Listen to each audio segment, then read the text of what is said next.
चलिएगा, नमस्कार, स्वागत है आप सभी का चौहान अकेडमी इस प्लेटफ़ॉर्म में आप सभी का हार्दिक स्वागत है और मैं जय सिंह चौहान आप सभी का स्वागत करता हूं इस प्लेटफ़ॉर्म पर। तो दोस्तों, अगर आप 12वीं पास हैं और सरकारी नौकरी की तलाश कर रहे हैं तो ये आज की वीडियो ख़ास आपके लिए है, क्योंकि आज की जो वीडियो बना हो सकता है कि गेम चेंजर साबित हो जाए आप लोगों के लिए। क्योंकि मैं जो भर्ती की बात करने आ रहा हूँ, वो एमपी फील्ड असिस्टेंट 2026 की भर्ती है, ठीक है? जिसमें जो सैलरी स्टार्टिंग सैलरी आपकी 37,000 प्लस एचआरए मतलब कुल मिलाकर लगभग कह सकते हैं इसमें 40 से 45 हज़ार की सैलरी रहती है। और सबसे बड़ी बात, इसमें बिना एग्जाम के मतलब बिना परीक्षा के सिलेक्शन हो सकता है। तो वीडियो को पूरा देखना, क्योंकि मैं आपको फॉर्म फिलिंग से लेकर सिलेक्शन तक सब कुछ आपको बताऊंगा, ठीक है? चलिए दोस्तों, स्वागत करते हैं आपका हमारे चैनल पर, ठीक है? जैसा कि हम आपको बता देते हैं कि हर दिन लेटेस्ट सरकारी नौकरी अपडेट आपको देता रहता हूँ, इसलिए आपको क्या, अगर आप लोग सीरियस हैं और सिलेक्शन लेकर चैनल को सब्सक्राइब करें, ठीक है? जरूर कर लीजिए और जो भी बेल आइकन है उसे दबा लीजिएगा, ठीक है? चलिए बात करते हैं सबसे पहले कि इस भर्ती के जो पोस्ट का नाम क्या है। तो पोस्ट का नाम आपका है एमपी फील्ड असिस्टेंट। क्या आपका, चलिए मैं आपको इसे नोटिफिकेशन की ओर ले चलता हूँ। आइए, ये हम ले चलते हैं आप नोटिफिकेशन की ओर, ठीक है? जस्ट अ वेट,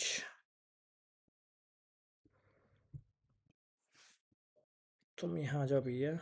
ओके, चल देखिए, तो ये जो निकल के आ रही है, ये निकल के आ रही है एमपी फील्ड असिस्टेंट, मतलब 12th पास में अगर आप हैं, 12th पास हैं तो आराम से आप लोग इस पर कर पाएंगे, ठीक है? चलिए इसके मैं बात कर लेता हूँ कहाँ से निकल के आ रही है। तो इसमें जो निकल के आ रही है, पोस्ट निकल के आ रही है आपके, आपको इसमें याद रखिएगा, इसमें किसी प्रकार का कोई भी एक्सपीरियंस नहीं चाहिए। याद रखिए, और जो आपका नेम क्या है आपका, तो कौन कौन सी पोस्ट निकालेगी, तो सीनियर रिसर्च फेलो एसआरएफ की निकाली गई है, फील्ड असिस्टेंट की निकाली गई है और जूनियर रिसर्च फेलो की निकाली जेआरएफ की निकाली गई। टोटल आप बात किया जाए तो टोटल आपकी 4 पोस्ट यहाँ रहने वाली हैं। कितनी पोस्ट आपकी रहने वाली, 4 पोस्ट रहने वाली हैं, ठीक है?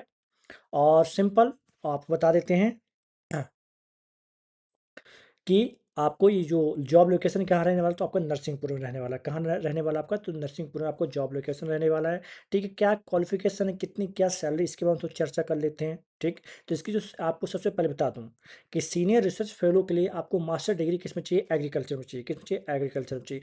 उसी प्रकार आपको याद रखिएगा, फील्ड असिस्टेंट किसका आपका, तो फील्ड असिस्टेंट के लिए आपको 12वीं पास और साथ इन किसमें आपका एग्रीकल्चर। तो आपके पास क्या होना चाहिए, पीसीबी या कि पीसीएम हो, तभी आप लोग क्या कर पाएंगे, इसे फॉर्म को भर पाएंगे, ठीक है? बाकी अगर आपको 12वीं पास है, पीसीबी से है, पीसीएम से है, तो आप लोग तो भर ही पाएंगे। इस चीज़ को याद रखिएगा, ठीक है? और देखिए, प्रेफरेंस याद रखिएगा, जिसने क्या कर रखा है, आपका बीएससी इन एग्रीकल्चर का रखा है, उसे प्रेफरेंस में दिया जाएगा, ऊपर दिया जाएगा, ठीक? इसी प्रकार आप बात करेंगे इसकी जूनियर रिसर्च फेलो की, जिसमें मास्टर डिग्री चाहिए आपको इन एग्रीकल्चर में, ठीक है? तो सबसे अच्छी जॉब कौन सी आपके लिए ये रह सकती है, कौन सी? तो फील्ड असिस्टेंट में सिर्फ आपकी उससे 12वीं पास चाहिए, ठीक है? 12वीं पास, क्लियर? चलिए, और स्किन एग्रीकल्चर में, ठीक? अब बात करते हैं इसकी सैलरी की। सैलरी आपकी वही आपकी कितनी, आपकी 37,000 प्लस एचआरआई मिला लीजिए, उसी फील्ड असिस्टेंट के 18,000, आपकी जूनियर रिसर्च फेलो की 35,000, ठीक है? इसमें आपकी एज कितनी, आपकी 18 साल होनी चाहिए और मैक्सिमम आपकी 35 साल, ठीक है? और फीमेल के लिए ज़्यादा है, इस चीज़ को याद रखिएगा। इसका एडवर्टाइजमेंट कब आ चुका है, तो इस एडवर्टाइजमेंट आपको 11 तारीख को आ चुका है। कब आ चुका है आपका, 11 तारीख को आ चुका है। और आपका 24 तारीख को आपका क्या इंटरव्यू रहने वाला है, क्या आपका 24 तारीख को आपका इंटरव्यू रहेगा। आज की डेट है आपकी 21 तारीख, ठीक है? तो आपको 24 तारीख को आपका इंटरव्यू रहेगा सुबह 11 बजे, ठीक है? तो फॉर्म करना क्या है, सीधे इंटरव्यू दिन आपको अपने आवेदन फॉर्म सभी और जो भी ओरिजिनल डॉक्यूमेंट सब लेके चले जाइए, ठीक है? जाना कहाँ है आपको, तो एड्रेस आपका जबलपुर का है। कहाँ का आपका, जबलपुर का है रहने वाला, ठीक? क्या है आपका, तो office on dean college of agriculture, ठीक है? जबलपुर एमपी में रहने वाला, ठीक है? चलिए, और इसमें एस सी एस टी का 0 है, बाकी ऑल अदर जितनी भी कैटेगरी 100 रुपये आपको लिया जाएगा आपसे, ठीक है? बस इतना है आपका ये रहने वाला।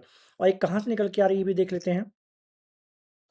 तो याद रखिए बच्चों, ये जो मध्य प्रदेश से गन्ना अनुसंधान स्टेशन भर्ती की है, याद रखिएगा कहाँ की, तो गन्ना अनुसंधान स्टेशन भर्ती आपकी रहने वाली है, इस चीज़ को याद रखिएगा, ठीक है?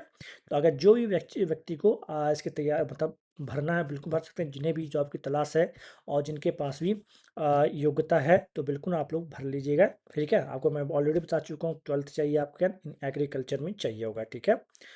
तो अब बात समझ में आ गई, ठीक है? तो याद रखिएगा, मैं आपको बता दूं कि 2026 की है और डिपार्टमेंट कौन सा आपका है, तो एग्रीकल्चर फील्ड वर्क का है। तो ये जॉब खास उन कैंडिडेट के लिए जो एग्रीकल्चर साइंस बैकग्राउंड से, यहाँ रखिएगा, यह एक फील्ड बेस्ड जॉब है जिसमें आपको ग्राउंड लेवल पर काम करना होगा। अब बात करें सबसे इंपॉर्टेंट चीज़ की, ठीक है? तो मिनिमम आपके पास क्वालिफिकेशन 12वीं पास होना चाहिए और स्ट्रीम कौन सा होना चाहिए, एग्रीकल्चर, पीसीबी या पीसीएम होना चाहिए, याद रखिएगा। ऐसा जरूरी नहीं कि आपके पास सिर्फ क्या हो, तो एग्रीकल्चर ही हो, ऐसे ज़रूरी नहीं है, ठीक है? अगर आपने बायोलॉजी या एग्रीकल्चर लिया है तो आपके चांसेस और स्ट्रॉन्ग हो जाते हैं, ठीक है? कुछ केसेस में एक्सपीरियंस माँगा जा सकता है लेकिन नहीं माँगेंगे, ठीक है? अगर मैं सिंपल भाषा में बताऊँ तो अगर आप 12वीं पास हैं तो आप एलिजिबल हो सकते हैं, आप एलिजिबल हैं, ठीक? इस चीज़ को याद रखिएगा। क्या बोला मैंने? आप अगर आप 12वीं पास हैं तो आप लोग मानिए आप लोग एलिजिबल हैं, ठीक? क्लियर? क्लियर हुआ? एज बता ही दिया हूँ आपको, 18 से 40 चाहिए आपको, ठीक है? और सबसे इंटरेस्टिंग पार्ट क्या है, इसका सैलरी बहुत अच्छी है क्योंकि इसमें आपको क्या भी दिया जाएगा, इसके अलावा क्या 37,000 तो मिलेगा ही, साथ में आपको डीए, ठीक है? और इस पर ट्रैवल अलाउंस और जो भी अदर जो गवर्नमेंट के जो बेनिफिट आपको दिए जाएंगे, मतलब टोटल पैकेज क्या है, काफ़ी स्ट्रॉन्ग है, ठीक है? यह एक स्टेबल मतलब गवर्नमेंट जॉब हो सकती है आप लोगों के लिए, ठीक है? फ्यूचर ग्रोथ के लिए। अब सबसे बड़ा सवाल सिलेक्शन कैसे होगा, ठीक है? सिलेक्शन कैसे होगा, इसमें 2 तरीके हो सकते हैं। सबसे पहले मेरिट बेस्ड सिलेक्शन, ठीक है? याद रखिए इस चीज़ को, और इंटरव्यू बेस आपका रहना ही है, ठीक? क्लियर हो गया? चल, तो फॉर्म भर लीजिएगा, तो इस चीज़ को याद रखिएगा कि आप 12वीं पास किए होंगे तो आप लोग आराम से इसमें कर पाएँगे, ठीक है? मुलाकात करेंगे आपसे नेक्स्ट वीडियो में, तब तक के लिए जय हिंद, जय भारत। आप से अपना ख्याल रखिएगा और पढ़ते रहिएगा।